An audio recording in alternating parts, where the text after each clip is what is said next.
বতী তথা সমগ্ৰ অসমৰ সংখ্যালঘু ৰাইজৰ বলিষ্ঠ প্ৰতিবাদী সত্তা লাফিকুল ইছলাম আহমেদ চাহাবক 2017 চনৰ 1 আগষ্ট তাৰিখে কোকৰাঝাৰ চহৰৰ মাজমজিয়াত গুলীয়াই হত্যা কৰা হৈছিল। ABMC ধাৰাবাহিক আন্দোলন চলাৰে বিভিন্ন দল সংগঠনৰ আন্দোলনৰ পিছত যোৱা 2021 চনৰ 2 আগষ্ট তাৰিখে CBI ডিংকুৰ মুছাহাৰী, ভদ্ৰেশ্বৰ বসুমতাৰী, ৰূপা ব্ৰহ্মা তিনিজন হত্যাকাৰীক চিনাক্ত কৰি তেওঁলোকৰ ফটো ঠিকনা ৰাজহুৱা কৰিছিল। কিন্তু আজিলৈকে উক্ত হত্যাকাৰী গ্ৰেপ্তাৰ নহ'ল বা লাফিকুল ইছলাম আহমেদ চাহাবৰ পৰিয়ালক ন্যায় দিয়া নহ'ল, ABMCক ন্যায় দিয়া নহ'ল। আৰু বিভিন্ন সময়ত আমি দেখিবলৈ পালোঁ বৰ্তমানৰ অসমৰ মুখ্যমন্ত্ৰী ডক্টৰ হিমন্ত বিশ্ব শৰ্মা ডাঙৰীয়া আৰু বৰ্তমান BTCC প্ৰমোদ বড়ো ডাঙৰীয়া লাফিকুল ইছলাম আহমেদৰ হত্যাকাণ্ডক লৈ ৰাজনীতি কৰিলে। আমি স্পষ্টকৈ কৈছোঁ যে লাফিকুল ইছলাম আহমেদক হত্যা কৰা মানে অসমৰ সংখ্যালঘু ৰাইজৰ প্ৰতিবাদী সত্তাক হত্যা কৰাৰ চেষ্টা চলোৱা হৈছিল।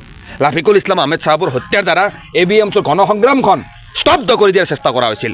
আৰু আমি লাফিকুল ইছলাম আহমেদৰ হত্যাকাৰী গ্ৰেপ্তাৰ নোহোৱা পৰ্যন্ত এই সংগ্ৰামখন চলাই যাম। আমি স্পষ্টকৈ জানো, আমি বাৰম্বাৰ অভিযোগ উত্থাপন কৰি আহিছোঁ যে লাফিকুল ইছলাম আহমেদৰ হত্যাকাণ্ড ৰাজনৈতিক হত্যাকাণ্ড। আৰু এই কথা আজি দীঘলীয়া সময় ধৰি, আজি 7টা বছৰ ধৰি লাফিকুল ইছলাম আহমেদৰ হত্যাকাৰী গ্ৰেপ্তাৰ হোৱা নাই, ৰহস্য উদঘাটন হোৱা নাই। আমি স্পষ্টকৈ আজি কৈছোঁ যে শহীদ লাফিকুল ইছলাম আহমেদৰ হত্যাকাৰীক এইখন চৰকাৰে লুকুৱাই ৰাখিছে বুলি আমি স্পষ্টকৈ প্ৰশ্ন উত্থাপন কৰিছোঁ, অভিযোগ উত্থাপন কৰিছোঁ। নহ'লে যি তিনিজন হত্যাকাৰীৰ নাম ফটো ঠিকনা চৰকাৰৰ হাতত মজুত আছে, সেই তিনিজন হত্যাকাৰীক কিয় গ্ৰেপ্তাৰ কৰিব পৰা নাই? কোনটো ডেজিগনেটেড শিবিৰত লুকাই আছে লাফিকুল ইছলাম আহমেদ চাহাবৰ হত্যাকাৰী? এই প্ৰশ্ন আমি ABMC উত্থাপন কৰিছোঁ।